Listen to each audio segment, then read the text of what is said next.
A very pleasant good afternoon to all of our viewers. Welcome to another edition of Let's Talk. Let's Talk is sponsored by the South Leeward Conference of Seventh-day Adventists. We are delighted to come your way every Saturday afternoon from 3 to 4 with this program where we discuss issues where we deal with responding to concerns and challenges that are not generally often discussed in the public domain. On Let's Talk, we discuss various subjects. This afternoon, we have a very interesting discussion lined up for you. We are talking about Adventist Christian education, the benefits and successes. We have two very important guests with us this afternoon, but before I introduce our guests, I want to invite you, wherever you are, to bow for a word of prayer. Almighty Father and our God, we thank you for the opportunity to share, to discuss on Let's Talk another Sabbath afternoon. We pray that you will be with all of our listeners around the world and be with our guests in a very special way as we discuss this very important subject of Adventist Christian education. Take full control and have your own way in Jesus' name. Amen. Amen. Now, as you heard, we are talking about Adventist Christian education. This is a subject that we have discussed on Let's Talk before, but this afternoon we're taking a different slant. And we have two persons on Let's Talk who, to my knowledge, have not been on Let's Talk before. So I want to begin by introducing our two guests with us. First, we have the Director of Education from the Caribbean Union, Dr. Daphney Magloire. Dr. Daphney Magloire is somebody who has, you can probably say, is a product of Adventist education straight through. She is from Dominica and has given over 4 decades of her professional life to service in the education department of the Seventh-day Adventist Church. That is really outstanding. There's so much I can say about her, but I'm going to be quick with this one. As I indicated, she's attended Seventh-day Adventist primary, secondary school. She functioned as a principal of a primary school in Dominica. I believe it was the Ben's Seventh-day Adventist Primary School. And afterwards, I think after about 13 or so years, she became the principal of the secondary school. It's now called Arthur Waljan Seventh Adventist Academy. In 2009, she became the Director of Education for the East Caribbean Conference. And she assumed that responsibility until, I believe it was 2022 or thereabouts, when she became the Director of Education for the Caribbean Union. Dr. Magloire is a college mate of mine. I met her when I studied in CUC back then. Always known her to be a very diligent young lady, and she has exemplified Christian virtues and Christian characteristics. She holds a doctoral degree, I believe, from Andrews University. She has studied in various universities. This afternoon, we are just delighted to have her with us to Let's Talk. Dr. Magloire, welcome to Let's Talk. Thank you very much, Dr. Greene. It's certainly a pleasure to be here this afternoon, and it is really an awesome opportunity to talk a little bit about Seventh-day Adventist education. I look forward to the discussion this afternoon. I know you're very passionate about Adventist Christian education, so we're looking forward to an engaging conversation. I am. In the meantime, I want to introduce our second guest. Our second guest is Melecia Campbell-Edwards. She currently functions as the principal of the Seventh-day Adventist Secondary School in Antigua. Now, Miss Edwards, unlike Dr. Magloire, who has been a lifelong product of Adventist education, Miss Edwards matriculated in various public institutions But she has been serving in the Seventh Adventist Church as a primary school teacher, as a secondary school teacher, and now as the principal of the Antigua Seventh Adventist Secondary School. Permit me to say that she started, I believe she's Jamaican by birth. She started her academic journey in Jamaica very soon after leaving primary school. She had a liking to the area of structural engineering. She studied at the University of Technology in Jamaica and eventually worked as a junior engineer and a construction site supervisor. She has since excelled in various areas. And again, in the interest of time, I'd like to let you know that she is a certified project manager, having successfully completed project management professional certification. She's a lifelong learner. She currently holds a university diploma in structural engineering, a bachelor's of science in construction engineering and management, a master's of science in project management, an MBA in human resource management, and a master's degree in educational leadership. So she is well studied, well-versed, and well-equipped for her role as principal of the Antigua Seventh Adventist School. Like Dr. Magloire, she is involved in her church. She has served in various capacities. And this afternoon, I'm delighted to welcome Mrs. Edwards. Welcome. Thank you so much, Dr. Greene. Thank you for having me, and I look forward to this discussion today. Okay, it is a pleasure having both of you on Let's Talk. We are always happy to talk about Adventist Christian education. And now, as I said before, we have discussed Christian education before, but we are taking a different slant this afternoon. Now, I want to begin this way. Some persons listening now are not sure that we should be discussing Adventist education on the Sabbath. Why is this an appropriate discussion to host on the Sabbath? Dr. Magloire, can we begin with you? This is a very interesting question, Dr. Greene. You know, Adventist education is Bible-based education, which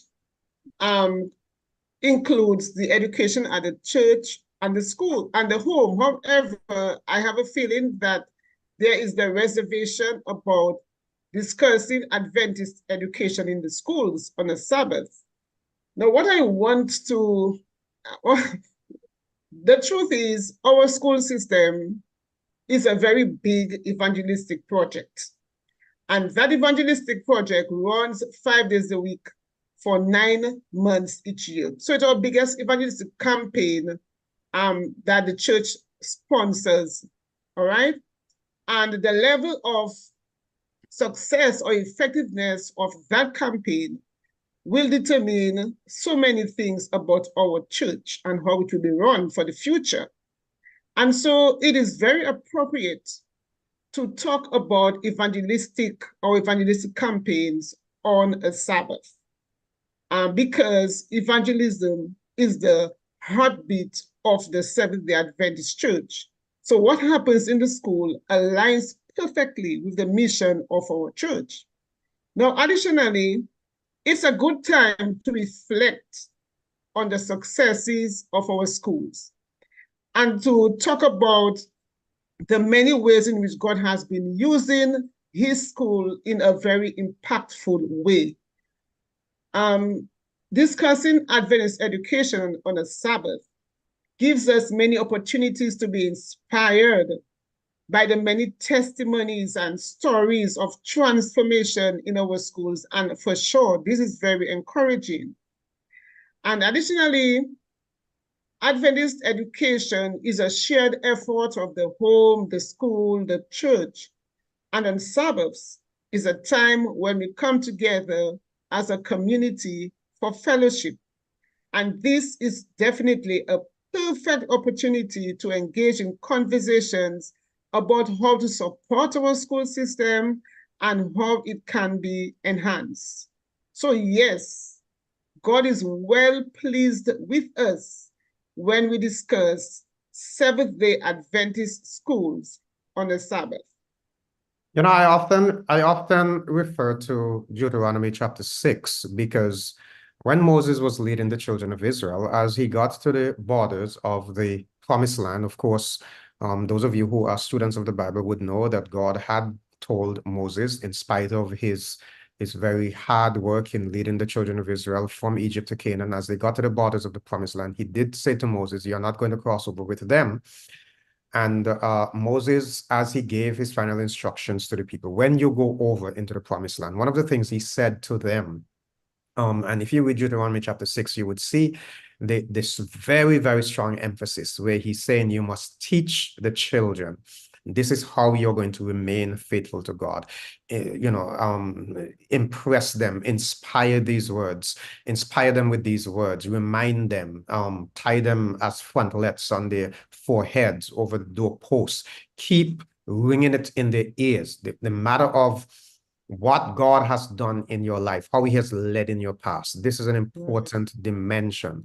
And so I think when we look at the emphasis there in Deuteronomy chapter 6, in addition to those things that you have said, we can find a lot of justification. I don't know, Sister Edwards, if you have anything to add.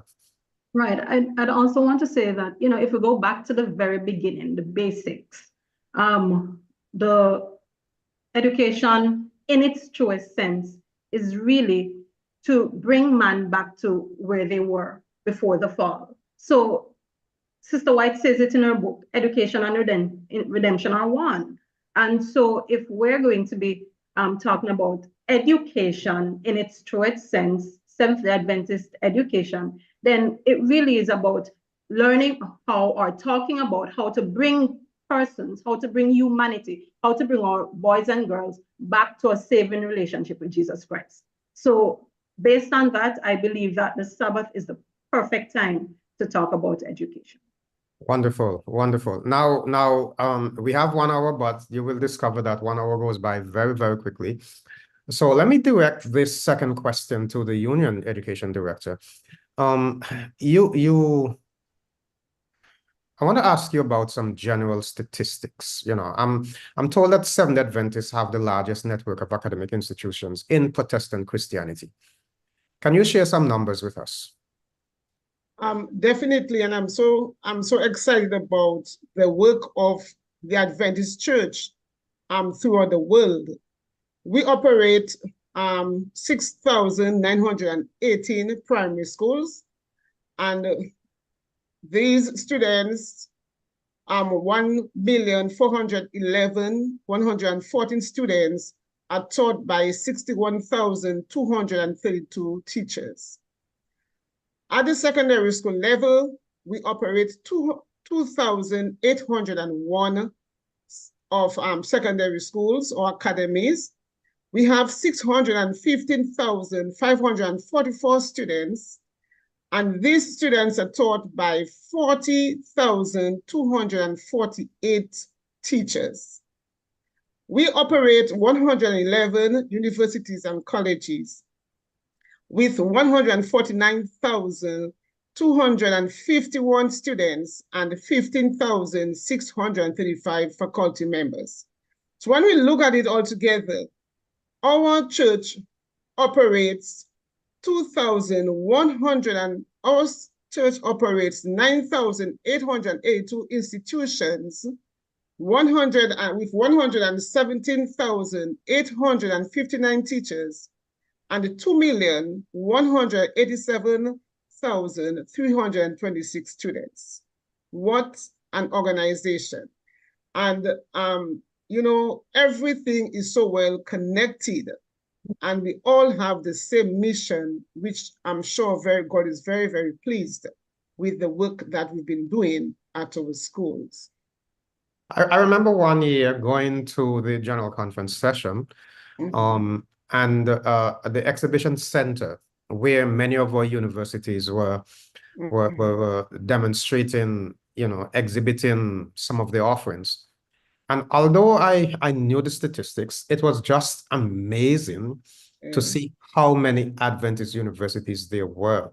You know, often we hear about Andrews University and Loma Linda University and University of Southern Caribbean, Northern Caribbean University, Montemorelos University. But with that is just a drop in the bucket of so many around the world. So to say that we, as in Protestant Christianity, we operate the largest network of educational institutions. This does say something. We take seriously this matter of development of our boys and girls. And that is, I think, really very outstanding. That is something every Seventh Adventist ought to be proud of. You know, a lot of times when people hear about the Adventist church, they may think about, oh, these people worship on Sabbath. But the contribution that we make to the development of humanity in terms of bettering our boys and girls, not just for making a living here, but we like to say for this life and for the life to come. I think that is certainly outstanding. Yes, indeed. Outstanding. Now, you spoke about the global picture. You know, how many institutions we have, how many teachers, how many students. What about the Caribbean region? What kinds of educational institutions do we have in the Caribbean region?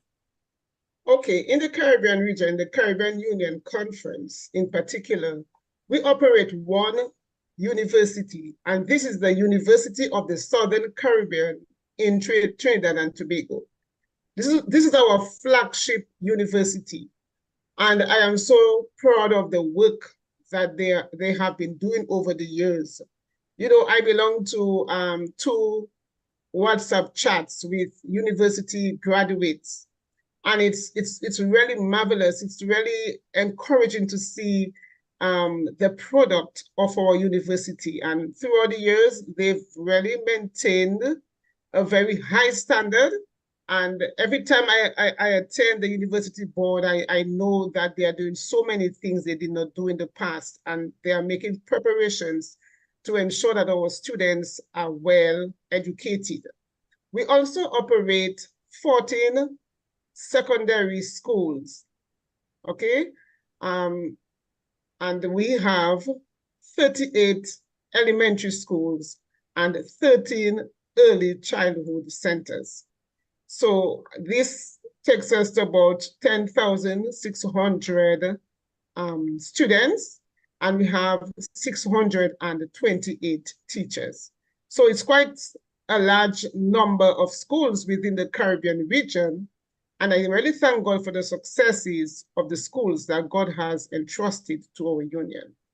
Now, I have to say to our listeners who may not quite understand the dynamic of when we say the Caribbean region, we're talking about a Caribbean Union of Seventh-day Adventists. And essentially that region stretches from, let's say, the U.S. Virgin Islands, St. Croix, St. Thomas, St. John, which what we would refer to as a part of North Caribbean Conference, all the way down to Guyana and Suriname and South America. This does not include places like Jamaica and the Dominican Republic and Haiti and beyond. For example, Sister Edwards, you are from Jamaica originally, and I'm sure you can tell us something about Adventist education in Jamaica. Right. So in Jamaica, pretty similar to here in Antigua, Adventist education is very well, is a prominent educational institution, activities, facilities, institutions right there in Jamaica. What we find is that most of our young people, they tend to be a part of, once it is that they are within the church, they tend to be a part of our educational institutions there in Jamaica. From my home church, especially, I can speak to that because most of our young people, when they get to college age, then they go off to the Northern Caribbean University. So, you know, the ability or it is very likely that because there are members in our church, and I'm speaking specifically to what I'm accustomed, as members in the church, then they tend to speak and they tend to seek to find educational institutions within the Adventist realm. So that is what I'm accustomed and I can speak to. Now, and I'm further aware that, of course, in Puerto Rico, we have Antillean University. In the Dominican Republic, we have a university there. We have one in Haiti. We have our medical school in Mexico, Montemorelos University. And so we're talking about a very extensive network. But because we are part of the Caribbean Union of Seventh Adventists, we're dealing primarily with the region, the 10 fields of the Caribbean Union.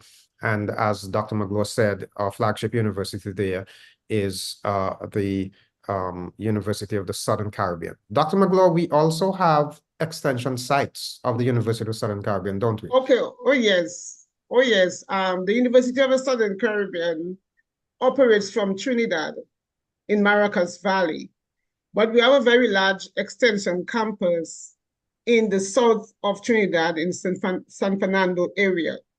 We also have an extension campus in Tobago. We have one in Antigua, St. Lucia, Barbados, Guyana. I didn't miss any. Yeah, so we have all these extension campus and they are very supportive. They are aligned with the university. Some of them offer full degrees, some of them offer partial degrees, and the students complete on the main campus. But they are all very integral parts of the school family. Okay, I got distracted a little bit. I don't know if you said Antigua, but there is one in Antigua. Did I? I hope I said Antigua. Okay. Yes, for sure. There's one in Antigua because I missed it. Yeah. All right. Now, I want to zero in a little bit. And so, Mrs. Edwards, let me ask you, we have had the Antigua Seventh Adventist School in Antigua for quite a while. In fact, I think you are preparing for a major celebration, and you can tell us about that in a little bit. But I can remember a time when lots of persons considered the Antigua Seventh Adventist Secondary School to be in what you may call, quote unquote, undesirable school. How has the school been performing in recent times? Oh boy. So, Dr. Greene, let me just say, this year, the 2024-2025 school year, we're going to be celebrating 90 years of Adventist Christian education in Antigua. And that is a major milestone for us. So already we have started looking at plans to implement to celebrate this memorable experience. Now, as it relates to the school and the school's performance, the notion that the school does not perform well, it's a myth. It's not true. And if I were supposed to, and I'm going to share some of the statistics with us today, but when we look at the last 10 years, you'll realize that the school has been operating very, very well, especially when we look at the regional examinations. So at our school, from 3rd form to 5th form, the children prepare for the CXC exams, just as would in the regular secondary schools on the island. And what I can say is that between 2016 to 2023, or rather, let me go to 2014 to 2023, the school has been operating at between 82% and 92.8%. So the notion that the school does not work and that there's no good in the school academically, that's a myth. As a matter of fact, for last year, our pass rate at the CXC level was 92.8%. 92.8%. And you mentioned the areas that are a part of the Caribbean Union. I will tell us that our school, the Antigua Seventh Adventist Secondary School, was placed #1 in the Caribbean region, that region that you just described. So if it's a case that our school is not performing well, then I don't know. And even here in Antigua, for the statistics last year, the school was #3 on the island. So this simply suggests that the school is performing well. For last school year, the 2022, we had 83.3%, 2021, 84.9%, 2020, 92.1%. And I want to stop and say about 2020, because 2020 was a COVID year. 2020 was the year when we were on lockdown, but our children still went out and they got 92.1%, passing 15 subject areas at the CXC level. If that is not good performance, I don't know what else is. So the notion, it's a myth. Persons who are listening, please remove it from your mind. It is not true. And even as we talk about other accomplishments, what we have been doing as a school, we have been allowing our students to become involved a little more. Before you go on to other areas, I can't resist, because I was deliberate in asking the question that way. I can't resist just going back. When you talk about between 82 and 93%, we're talking about some really, really, really good performances there. You know, and I want to highlight mathematics, and just let's go back to last year's mathematics pass, because I know mathematics has been a cry across the Caribbean region. In some places, the national average is like 32% and that kind of thing. And I don't remember the exact percentage pass for our school, but I know it's pretty high. Right. So for last year, the pass rate was, it surpassed the national pass rate. It surpassed the regional pass rate even. And, you know, persons, you will hear it being said, the math program. And I'm saying, even with the issues, the challenges that we've been having, our math program is still above the national level. It's still above the regional level. And I think that is a very good performance. Now, Matthew, we're trying to improve, because, you know, there's always room for improvement. But I just want persons to understand that when it is being said that the school is underperforming, that's not true. The school is right up there with the other schools in Antigua. Okay, wonderful, wonderful. Now you were going to share some other interesting stuff, so go ahead. Okay, so, and I'm excited about this, because what we have been doing as a school, we have been allowing our young people to be a little more engaged. We want to help them to understand, you know, that even though we're Adventists, when we leave school, we still have to interact with persons outside who are not Adventists, and they don't share our same faith. And so we want to give them the exposure. We want to help them to develop their skills. We want to give them the opportunity to collaborate with others, and to give them the real world experience, the learning experience that is for the 21st century. So what we have been doing, we've been allowing them to enter competitions within Antigua, locally and regionally, where they can just be a part of and showcase their talents. And I am happy, I'm very happy, because our children have been excelling.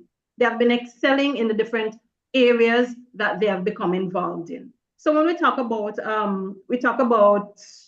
most recently, the FinTech Challenge that happened last weekend, and I'm sure quite a number of persons would have heard of this. Our students placed first in the challenge that was given. And as a result of that, they will be traveling to Greece. And I'm saying, what more exposure can we offer to our boys and girls? They're going to Greece to participate in the robotics competition in Greece among 189 other countries. That is. And you're saying, Sister Edwards, you're saying that this was a competition among the schools in Antigua, Barbuda, and our school came first? Right. So okay. it was a competition between schools in Antigua and Barbuda. And, you know, I will say that the same team that won that competition last Sunday, they also were the winners of the FinTech Challenge early in September, around the 7th of September, thereabout. They were also involved in a similar FinTech Challenge. And they were also the winners. And I'm talking about they won against not only schools here in Antigua, but persons from the University of the West Indies and persons even outside of Antigua within the region. So they have been doing, our students have been doing well. And boy, it really gives me great pleasure to know that they have been allowing the Lord to use them in this way. Then I'm also sure that some of us would have seen the junior science quiz that was going on or school, they were very, very well. As a matter of fact, even the moderator of the competition, the moderator of the quiz, he kept on saying this is the first time that he's seeing the Adventist school and they're doing well and so on. And, it really gives us joy because our boys and girls are going out there and they're representing not only our school, not only themselves, not only our school, but they're representing Seventh-day Adventism in Antigua. And that is a very good thing. Then we talk about the debate and the impromptu competition. We have been there. As a matter of fact, last year, our very own Nathan Henry, he was the winner of the impromptu competition. And, I'm telling you, it really is something, Pastor, because our students now have the opportunity to see that they're just as good as anybody else. You always hear persons saying, oh, the person's from this school or that school or that school. And then they look down on the Adventist school because Adventist school is nothing. And even among our own people, we tend to hear that, oh, I hope you pass for so-and-so school. And I'm saying we're Adventists. We should support our own. And so, I am glad for the opportunity to highlight some of these successes because I want persons to understand that of a truth, God has been blessing the institution. I cannot sit here and say that everything is perfect because we're not there in terms of perfection. There's always room for improvement, I said already. But what we have been doing, we have been encouraging our boys and girls. We have been working with our boys and girls to get them to a point where they can truly represent themselves well on the local and the regional and international realm. Now, this is exciting stuff. And I'm aware, of course, that we have Seventh Adventist parents who, if their child passes in the top 100, they tend to send them to the quote-unquote prestige schools. Now, when we look at the results over the last 10 years, for example, as you quoted, many of those prestige schools fall below where the Adventist school performed. And so it's interesting that, and I can go back to last year because the percentage difference between second and third, what I think, or a few decimal places, right? A few decimal places. A few decimal places. So you could in some places I would say they tie for second, right? And then when you compare it with the first place school that sent in when our school sends in, and this is the other thing I want people to understand and appreciate, that in the Seventh Adventist school, we tend to have a philosophy that says no child left behind. And so in some institutions, if the child isn't performing well, they will tell them straight out, you're not going to write any exam. We tend to push everybody for a chance. And that does make a difference because when you compare number 1 to number 2, number 3, and you look at the numbers, you would realize, the difference and why that is so. But let's leave that alone. I want to speak to the matter of a parent choosing not to send their child. You have children going to the primary school, and when they do well in the common entrance exam, they take them out of the Adventist school and send them to another school.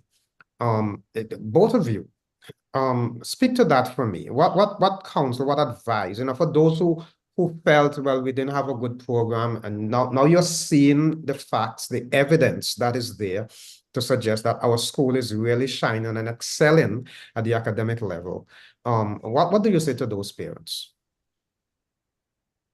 Well, if I have to begin, I really want to commend the Antigua SDA Secondary School for a job well done.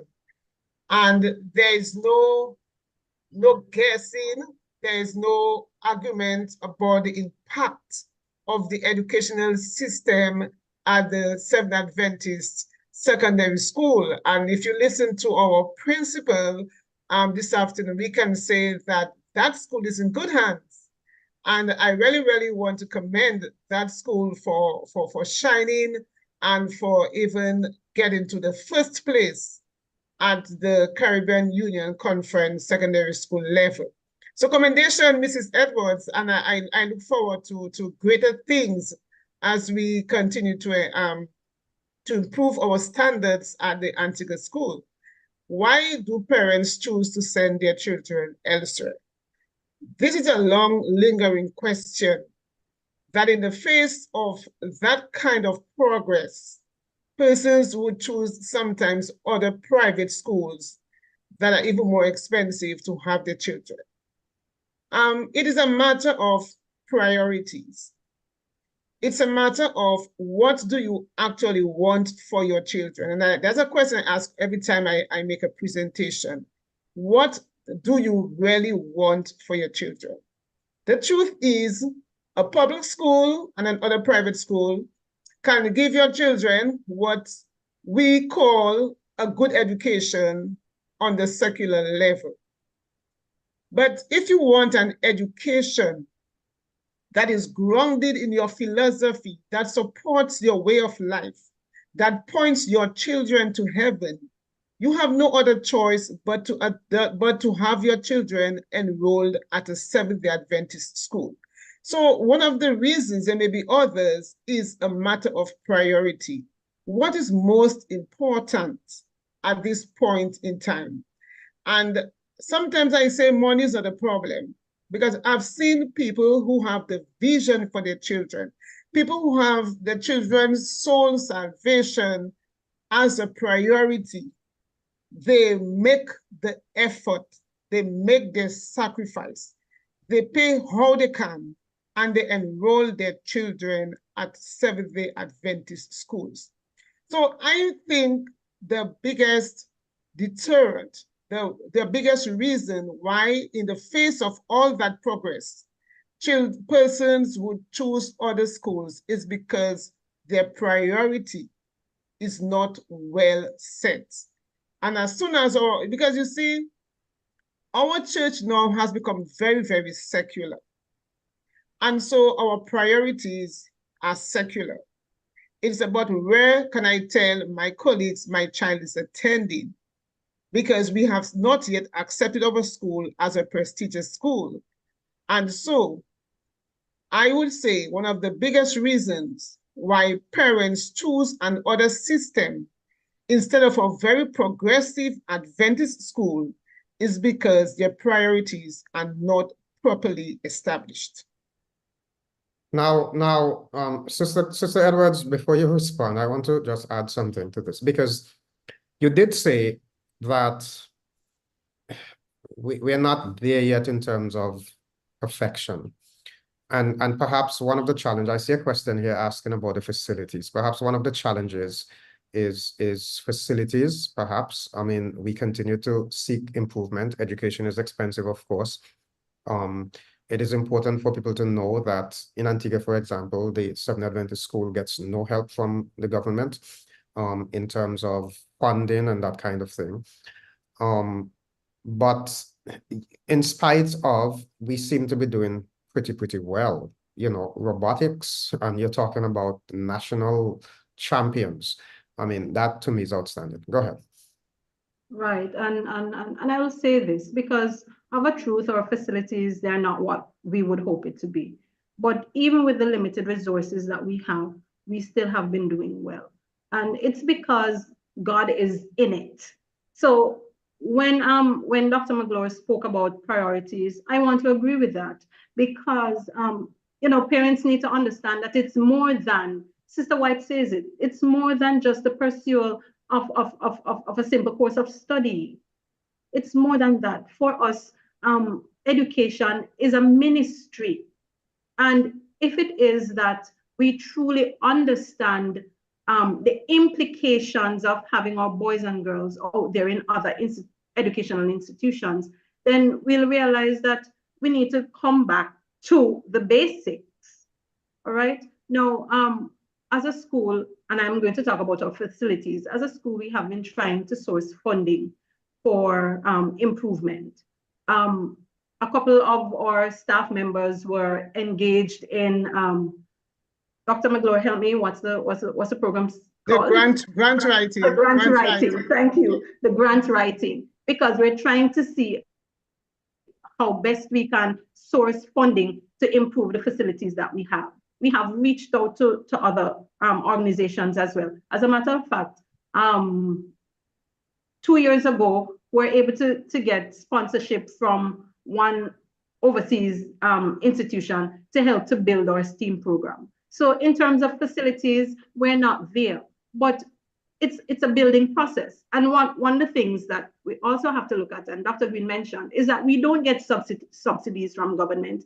And the school fee, I will say this, the school fee is one of the lowest school fees in Antigua. So we're trying to make the school fee as affordable as we can so that we can encourage our church members even to allow their boys and girls to be there. But some of them will choose to spend the exorbitant amounts to send their children to other schools instead of supporting us when we're trying to build. You know, sometimes maybe we don't do enough to get the message out there. Was not our school in Antigua the first to introduce the STEAM program on the island?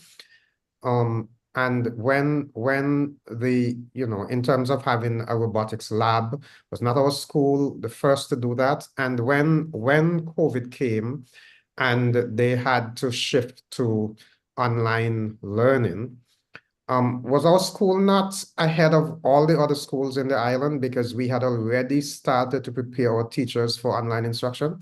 Yes. Is that right? Yes, Pastor. So the answer to all those questions are true. So perhaps Pastor, we need to do a little more to get the message out there. Yes, Pastor, I just want to add that I think that the time is ripe for us to just, you know, some persons, they hear and they refuse to take heed.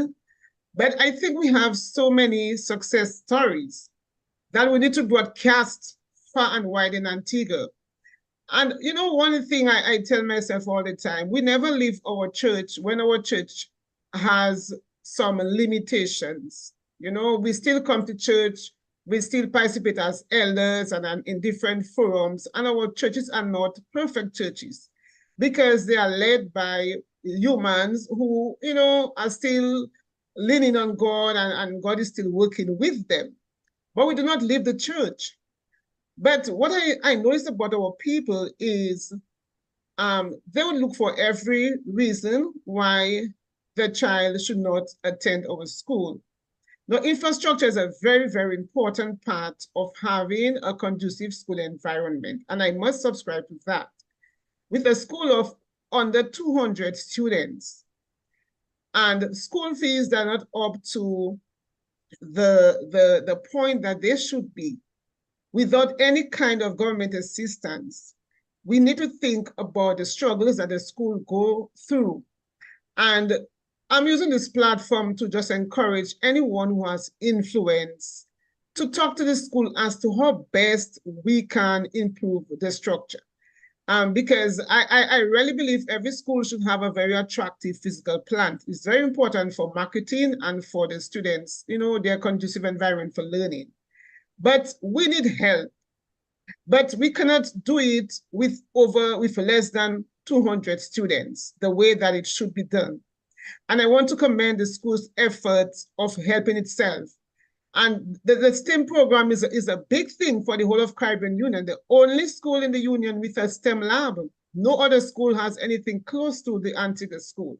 So we appreciate the effort they've been making over the years. And we really would want to rally around the Antigua school to help them in the areas where they should be helped so that they can be really named the prestigious school that they are. So with our support, with the quality of leadership we have at the Antigua Secondary School, I have every belief and confidence that if we put our efforts around this school will move beyond our own expectations. So keep at it, Mrs. Edwards and Pastor Greene. When you have a president who is with your school, you want nothing else. And that is very, very important as we seek by God's grace to take our school in Antigua to a much higher level. And I'm speaking about Antigua, but you know, just Caribbean Union Conference. I'm not sure when persons got to read the gleanings to see the kind of work that is happening among our schools in the Caribbean Union Conference. I know we are here from Dominica, from Trinidad, somewhere from St. Vincent online. We have Greene online too with us. And what we would need right now is to have our Seventh-day Adventist membership embracing our schools with its limitations and helping the schools to soar higher. They're already soaring high. They're already soaring high. But with your assistance, with us coming together, we can really go beyond expectations. I'm glad you mentioned the other islands, because I was just going to let you know that we have people listening from around the Caribbean. Right. And what we're speaking to in terms of Antigua, we're speaking to in terms of the other territories around the Caribbean Union. You know, our time is dwindling away. We have, what, 13 more minutes or so. And I want to say at this point that we're going to continue this discussion next week. In fact, next week we want to have some more input from around the region. And so we're going to have Dr. Magloire, some of the education directors from different places around the union. We can't have too many at one time because we don't have so much time, but we would have one or two or maybe three of the education directors from some of the other territories around the Caribbean Union to provide a perspective so that people do understand that, you know, we do not believe in mediocrity. I mean, again, when we look at the global picture, we see that Adventist education is extensive. We are talking about institutions that are world-class institutions, you know, medical schools and the like. We have graduates and I go back to Antigua. I don't know how many schools in the Caribbean can boast a Nobel Peace Prize winner. There is a graduate from a school in Antigua who has been on a committee that won a Nobel Peace Prize. In fact, he was recently appointed as some important position at the University of the West Indies. We have had people from all walks of life who have matriculated at the Seventh Adventist School, and we can see that in various territories across the Caribbean Union. But one more question here. And maybe before I ask that question, because I hear both of you saying, you know, we need assistance. And so individuals out there who have the wherewithal, maybe one of the things you can do is to sponsor a child who otherwise would not have attended the Antigua school. There are some parents who may legitimately have a financial challenge. They want to, maybe they get baptized. They have 2 or 3 children. They can't afford it because they just don't have the financial resources.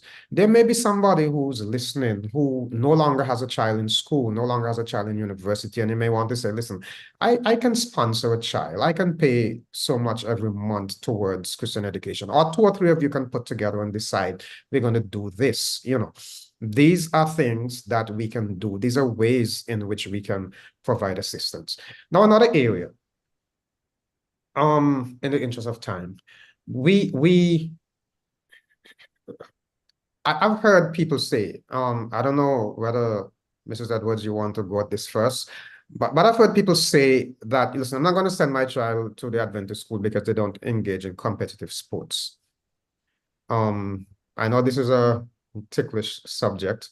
There was a time when we did no competition at all, but of course we have sent a few of our students to various things, and maybe you can give us what's your yardstick, how do you determine what to send them to, what not to send them to, but those things that they have engaged in, they have excelled. But go ahead and respond.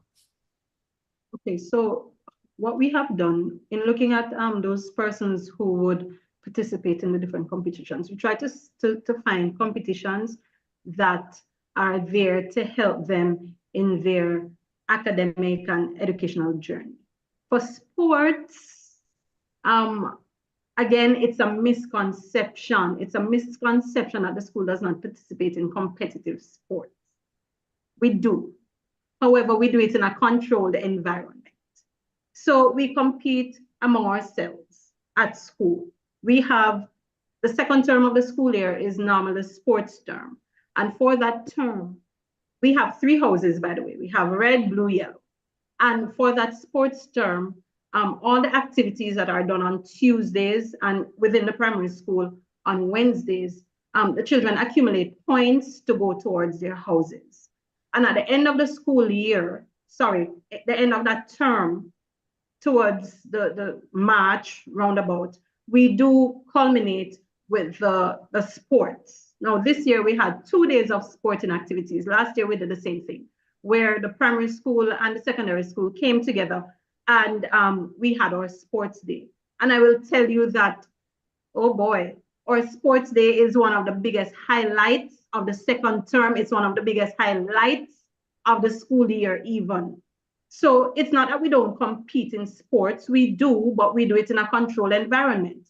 Then we look at the church leagues. For those of us who are Adventists, we know that we have the different church leagues that happen. Right now, cricket is going on. And right now, I can tell us that we have 2 teams, a school, from our school, we have 2 teams that are part of the church league.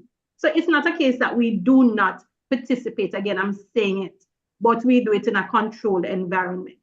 And we try to do that because we realize that even in Antigua, if we listen to the news, we hear of all the different incidences. Last year, throughout the football season, there were many instances of, different accidents happening because persons were being violent and so on. And we're trying to, as best as possible, protect our students from that kind of space. Now, I also want to say this because some persons don't understand. At our school, in 2022, the 2022-2023 school year, so last school year, the school actually employed a trained coach to help in our school, to help in building our school sports program. So it's, and again, I'm saying we have been making strides. We have been making strides, and we're hoping again, when we get those assistances from different persons, that we'll be able to get everything up and running. One of the things that we had looked at for the summer, last summer, was to create our sporting facility. But to be honest, the costing was the barrier. It was the deterrent in having that happen yet. We're still working on it, and we're hoping by God's grace that at the end of this school year into the summer, we'll be able to get that done. So, it's not a matter of we do not want to have our students engaging in sports. That is not the truth. That's a misconception. As a matter of fact, let me say this. Even during CXC, because one of the programs that we have at CXC level is physical education. And I will tell you that even last year, all the candidates who went in, I think there were 16 persons or between 10 and 16 persons. I don't have the statistics in front of me. But I will say that all of the students who entered for CXC PE last year, they received a grade 1 at CXC. So it's not a matter that we're not building our sports program. It's not a matter that we don't have a sports program. It's not a matter that we're not engaging our boys and girls in physical activity. It's just that we try to do it in a controlled environment because we're looking at their safety. Very well. Dr. Magloire, you have anything to add to that? Yes, I'd want to add a very long story, which I cannot do in 7 minutes. So because I have a personal story I'd like to tell at some points when it comes to competitive sports, because there's a lot of pressure on schools now to be engaged in inter-school sports. And they do not think that our program is adequate. Some of our schools have fallen to the pressure and are now on the platform for inter-school competitive sports. But we work within a system, and the church has its regulations as far as competitive sports is concerned. And the church is concerned about the inherent hazards of competitive rivalry. While I was a principal, I fell into the pressure myself. And I remember we were the top team in Dominica. We were dominating sports at every level in Dominica year after year. But when we had our national meets, we had to leave the sports ground as soon as the games ended. because we could not stay to get the results because of violence. I remember the first year when we got back to school, all our windows were broken. This is a result of conforming to the worldly standards of education. And the church is very clear about what we should do in every aspect of education. And it refers to the inter-school sports as having inherent hazards and competitive rivalry. Our world, we cannot escape competition. There's competition at every level, but inter-school sports gives so many opportunities to have this kind of rivalry that as an Adventist organization, we should really try to avoid. I remember pleading with the Ministry of Education on how many occasions. I said, when the children go into the sports arena, can we play some music that is more controlled, that would more appeal to an average secondary school student? But my word against their word made no sense. And so every year, I took my students to a ground that was just exactly opposite to what we were really teaching them as a school. And I was so glad that day when East Caribbean Conference pulled the brakes on us.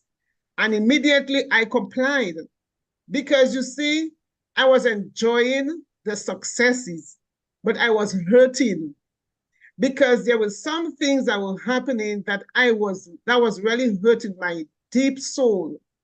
But I was blinded by the success of the world. And I thank God he took me out of that situation.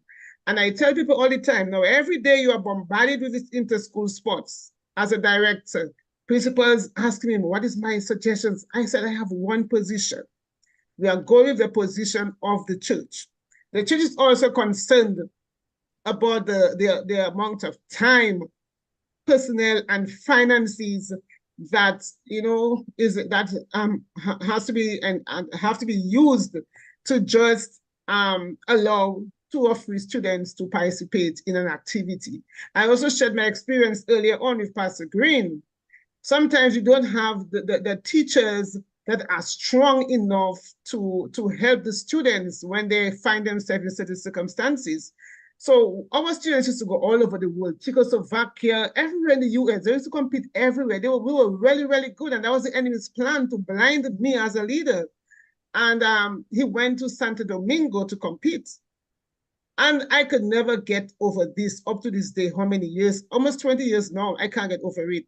Because while this faithful parent was in church praising the Lord, her child was running in Santo Domingo, the pressure, because that teacher could not stand his ground. He was representing Dominica.